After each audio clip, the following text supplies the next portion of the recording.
మళ్ళీ ఈయన ఏజెంటుగా కాంగ్రెస్ అధికారంలో ఉంటే అక్కడ ఆయన ఏజెంటుగా, ఇప్పుడు మళ్ళీ ఆయన ఏజెంటుగా ఆయన ఒక పక్క నుంచి ఈసీ మీద ప్రెజర్ చేస్తే ఈమె షీ థింగ్స్ బహుశా మాదే కదా రూలింగ్ పార్టీ అక్కడ, మేము ఎట్టయినా ఏమైనా డైరెక్షన్స్ ఇవ్వచ్చు అనుకుని ఈసీకి ఆమె ఇచ్చారేమో ఆమె రాస్తున్నారు. ఇవి ఇంకా పత్రికలు మీడియా వీళ్ళ దీనికి తగినట్టే వాళ్ళ చేష్టలు కూడా అట్లే ఉన్నాయి. అంటే నిజంగా అర్థం కాదు అంటే వీళ్ళందరి అహంకారం ఎక్కడి నుంచి, దీనికి బేస్ ఏంటి? అసహనం అర్థమవుతోంది, నిస్పృహ అర్థమవుతోంది. ఈ అహంకారం ఏంటండి?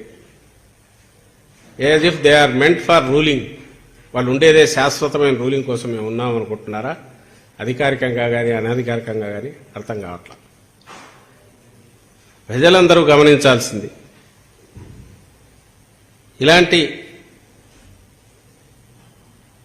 అధికారం కోసమే, వాళ్ళు బాగుపడడానికే, ప్రజల గురించి ఆలోచన లేకుండా వాళ్ళు చేస్తున్న పన్నాగాలు, ఏదైనా వేస్తున్న పన్నాగాలు కానీ చేస్తున్న కుట్రలు కానీ, అందులో భాగంగానే ఈ ఎక్స్ప్రెసివ్గా అందరికి కనపడేటట్టు ఏదో ఘోరాలు జరిగిపోతున్నాయి. ఘోరం జరిగిపోయిందంటే నేను ఇంతకుముందు చూపించిన లాంటిది.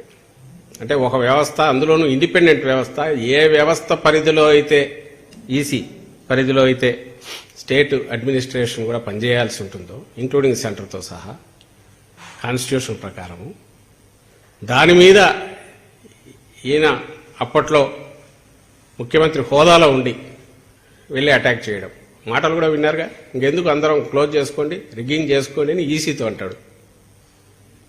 ఆ అడాసిటీ, ఆ రోజు అదే అడాసిటీ, అదే అహంకారం, ఈరోజు కూడా అదే లెక్కలేనితనం, అదే అడాసిటీ, అదే టేకన్ ఫర్ గ్రాంటెడ్నెస్, అహంకారం. ఆయనకు కానీ, పురంధేశ్వరికి కానీ, రామోజీరావు బ్యానర్ హెడ్డింగ్లో కానీ, ఈడ్చి పారేసిన ఈసీ అనడంలో కానీ, రాధాకృష్ణ వెకిలి రాతల్లో కానీ, దేంట్లో అయినా సరే నిజంగా ఎవరు మీరు ఎవరినైనా గమనించండి, ఇంతవరకు వచ్చిన గవర్నమెంట్లు కానీ, ఇంతవరకు వచ్చిన రాజకీయ పక్షాలు కానీ ఇంత అసహ్యంగా, ఇంత దుర్మార్గంగా, ఇంత అహంకారపూరితంగా ఎప్పుడన్నా ప్రవర్తించాయా?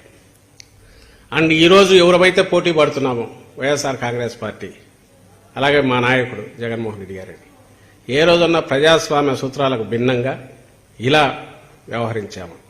ఈ తేడా గమనించాల్సిందిగా మేము ప్రజలందరినీ కోరుతున్నాం.